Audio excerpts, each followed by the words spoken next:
जिंदगी एक घड़ी के कांटे की तरह होता है जो हमेशा घूमता रहता है। जहाँ से चीजें शुरू होता है वहां पर वापस आकर थम जाता है, क्योंकि जिंदगी का हर पल हमारे कर्म और नियति से जुड़ा हुआ होता है। आज मैं आप लोगों को जो कहानी सुनाने जा रहा हूँ वो कुछ कॉलेज स्टूडेंट की कहानी है। उन लोगों को ये पता नहीं था वो जो कभी कुछ गलतियाँ किए थे उस गलती का सजा उन्हें बहुत ही भयानक तरीके से मिलने वाला है। नमस्कार दोस्तों, मेरा नाम है संतोष और आप लोग देख रहे हैं हमारा YouTube channel Bajrangi story land.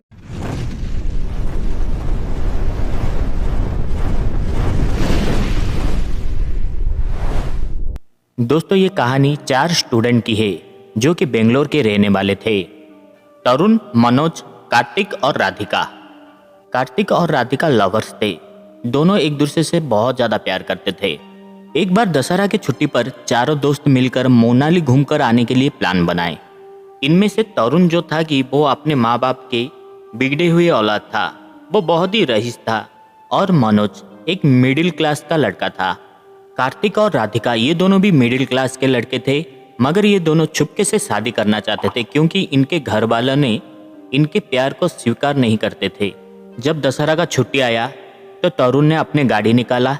चारों ने मिलकर निकल पड़े मोनाली जाते समय चारों ने मिलकर रास्ते में बहुत ज़्यादा मौज मस्तियाँ की, मगर मोनाली जाते समय इन चारों से एक बहुत बड़ा गलती हो गई जिसके वजह से 28 लोगों की जान चला गया। उस वक्त चारों ने मिलकर बहुत ज़्यादा शराब पिए थे।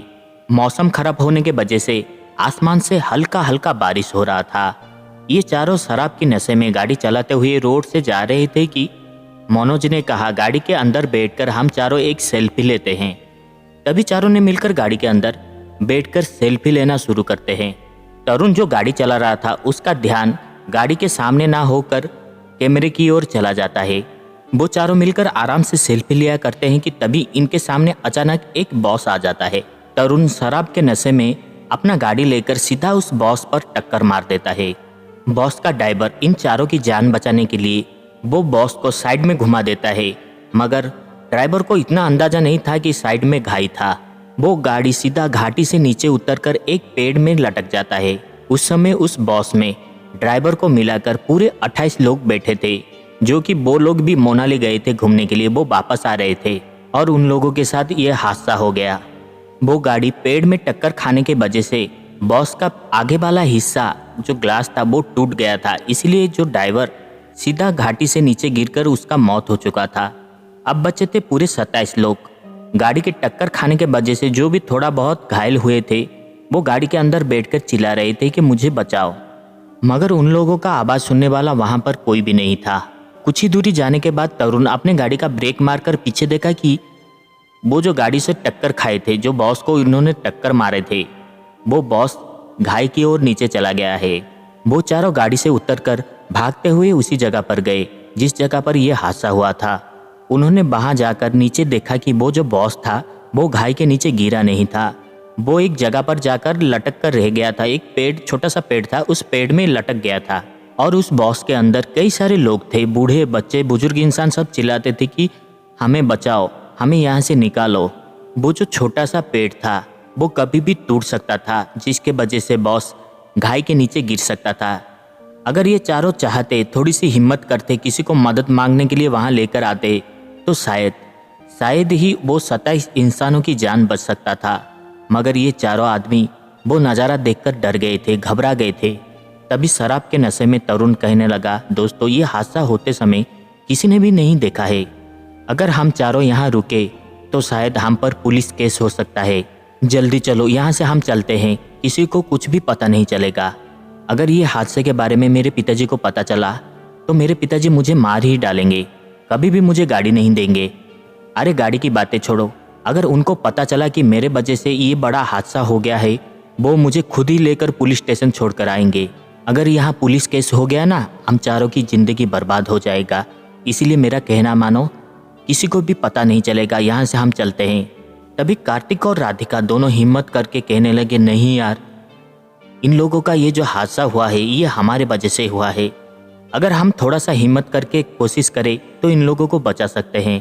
तभी मनोज भी उन दोनों का साथ देते हुए कहने लगा, हाँ भाई तरुण, मुझे भी लगता है कि हम सब मिलकर इन लोगों का मदद करना चाहिए। मगर तरुण जो था इन लोगों की एक भी बात सुनने के लिए तैयार नहीं था, क्योंकि उसे पता था उसके पिताजी के बारे में। अगर ये बात उसके पिताजी को पता चला, उसके पिताजी उसे जेल में डाल देंगे, वो अलग बात है, मगर उसका जो ऐशो आराम का जिंदगी है वो भी खत्म होने वाला था। इसीलिए तरुण साफ साफ मना कर दिया, अगर तुम तीनों को यहाँ रुककर इनकी मदद करना है तो मदद करो, मैं तो जा रहा हूँ, मुझे इस मुसीबत में नहीं पड़ना है। ये कहकर तरुण निकल पड़ा। मनोज, कार्तिक, राधिका अपने दोस्त तरुण को जाता हुआ देखकर वो तीनों भी उसके पीछे पीछे निकल पड़े। मगर बॉस में जितने भी लोग थे सब चिल्लाते थे, भाई हमारा मदद करो। चारों आकर गाड़ी के अंदर बैठ गए थे। थोड़ी ही दूर गाड़ी चलाकर आगे जाने के बाद तरुण ने सोचा, अगर वहां एक भी आदमी बच गया, कोई इंसान आकर इन लोगों को बचा लेता है, तो शायद वो लोग हम चारों के बारे में पुलिस को बता देंगे। अगर वो लोग हम चारों के बारे में पुलिस को बताते हैं तो पुलिस एक ना एक दिन हमारे पास जरूर पहुंच जाएंगे और हमारा जिंदगी खत्म हो जाएगा। ये सोचकर तरुण ने अपनी गाड़ी फिर से मोड़ी उस घाटी की ओर। मगर ये चारों जब तक उस घाटी के पास पहुंचते तब तक बहुत ज्यादा देर हो चुका था। वो गाड़ी घाई में गिर चुका था।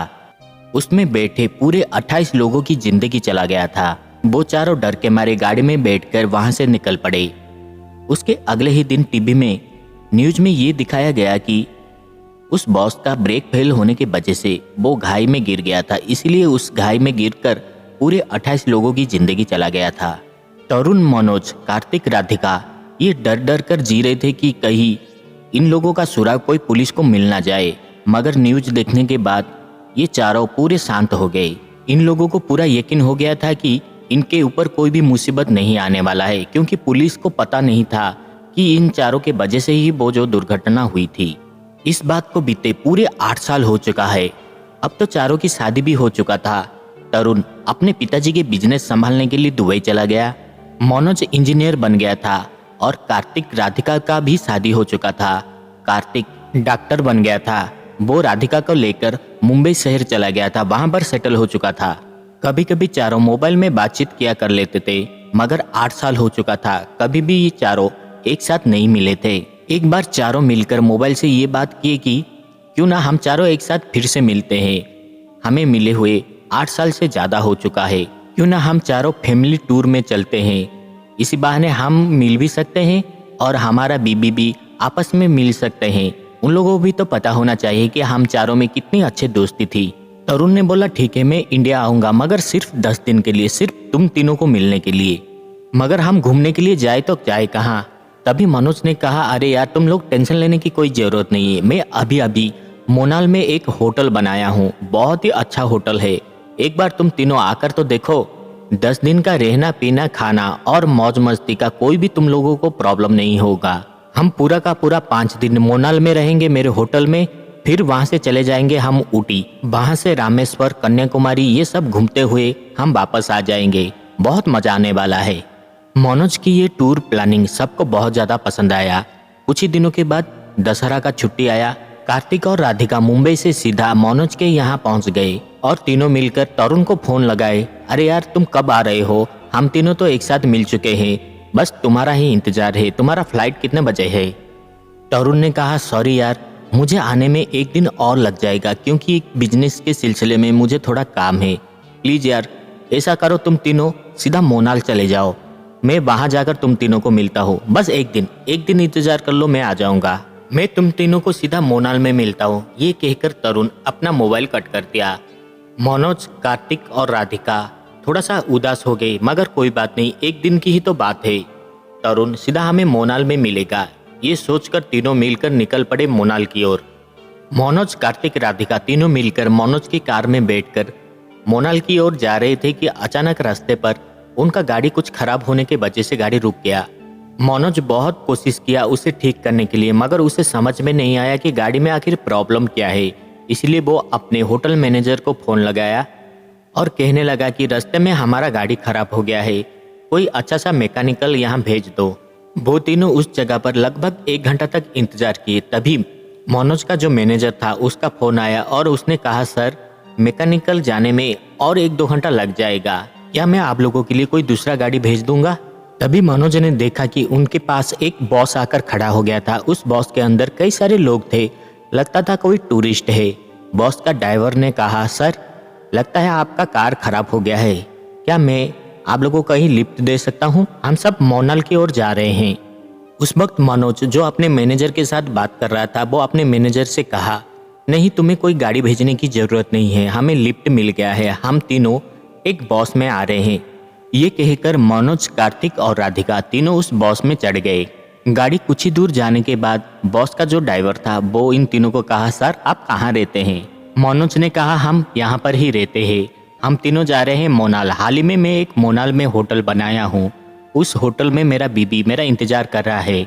ये दोनों मेरा अच्छे दोस्त थे। तभी बॉस ड्राइवर ने मनोज को पूछा कि सर आपका वो चौथा वाला दोस्त वो नजर नहीं आया है क्या? वो नहीं आया है क्या? ड्राइवर की ये बातें सुनते ही मनोज हैरान हो गया। आखिर हमारा चौथा वाला दोस्त के बारे में इस ड्राइवर को कैसे पता चला? ड्राइवर ने कहा, क्या सर आप तीनों हमें नहीं पहचाने? ये कहते ही बॉस में सारे लोग जो बैठे थे वो जोर जोर से हंसने लगे। समय का खेल देखो, ये तीनों आकर उसी जगह पर खड़े हो गए थे जिस जगह से इन तीनों 8 साल पहले एक बॉस का दुर्घटना करके चले गए थे। ये वही बॉस था जिसमें पूरे 28 लोगों की जान चला गया था। ड्राइवर ने कहा, सर आप चारों की वजह से हम सब की जान चला गया था इसी जगह पर, क्या यह आपको याद आया? जब ये बातें मनोज, कार्तिक और राधिका को पता चला तो इन तीनों की रोंगटे खड़े हो गए, माथे से पसीना निकल आया। ये तीनों कुछ कर पाते, कुछ करने की कोशिश करते, तब तक बहुत ज़्यादा देर हो चुका था। देखते ही देखते वो गाड़ी सीधा घाई से नीचे गिर गया। पूरे 2 दिन के बाद इन तीनों की लाशें घाई से बरामद हुआ। ये बात जब तरुण को पता चला तो वो बहुत ज़्यादा दुखी हुआ, मगर उसे खुशी इस बात का था कि उस गाड़ी में ये नहीं था। उस घाई के अंदर मनोज का कार गाड़ी भी बरामद हुआ। मनोज का जो मैनेजर था उसका कहना था कि मनोज सर का मुझे फ़ोन आया था, उनका कहना था कि उनके गाड़ी में कुछ प्रॉब्लम था। लगता है वो तीनों जानबूझकर उस गाड़ी में बैठकर मोनाल पहुंचना चाहते थे, मगर गाड़ी की प्रॉब्लम के वजह से गाड़ी सीधा नीचे घाई में गिर गया, जिसके वजह से इन तीनों का मौत हो गया। मगर उस दिन की असली सच्चाई किसी को भी पता नहीं चला। सब लोग गाड़ी की समस्या के वजह से गाड़ी घाई में गिरकर इन तीनों का मौत हो गया यही सोच रहे थे। कहते हैं आज भी उस मोनाल की घाटी में हर दशहरा को एक अनजान बॉस घूमता रहता है। शायद उनको किसी का इंतजार है। आखिर कौन है वो लोग जो हर दशहरा को उस मोनाल की घाटी में घूमते रहते हैं? अगर आप लोग समझ गए तो मुझे कमेंट करके ज़रूर बताएगा उसका नाम। आखिर वो लोग किसका इंतजार कर रहे हैं आज भी उस मोनाल की घाटी में? दोस्तों ये था हमारा एक छोटी सी कहानी। अगर ये कहानी आप लोगों को पसंद आता है तो प्लीज़ हमारी इस वीडियो को एक लाइक ज़रूर कर दीजिएगा और साथ ही साथ अपने दोस्त लोगों के साथ शेयर जरूर कीजिएगा। अगर आप हमारे चैनल में नए हैं तो इस चैनल को एक प्यारा सा सब्सक्राइब जरूर कर दीजिएगा। आज के लिए बस इतना ही, फिर मिलते हैं एक नई वीडियो में एक नई कहानी के साथ। जय हिंद।